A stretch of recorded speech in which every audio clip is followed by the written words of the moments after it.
சபாநாயகர் அப்பாவுக்கு எதிரான நம்பிக்கையில்லா தீர்மானம் குரல் வாக்கெடுப்பிலும் டிவிஷன் முறையிலும் தோல்வியடைந்தது.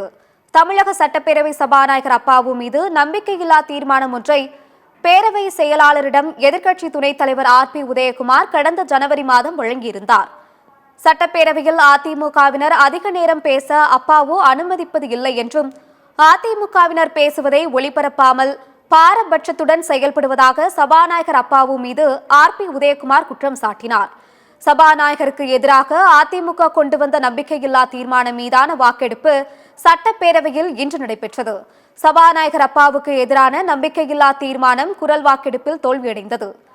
எண்ணிக்கணிக்கும் முறையிலான டிவிஷன் முறையிலும் நடத்தப்பட்ட வாக்கெடுப்பிலும் சபாநாயகர் அப்பாவுக்கு எதிரான அதிமுக கொண்டு வந்த நம்பிக்கையில்லா தீர்மானம் தோல்வியடைந்தது.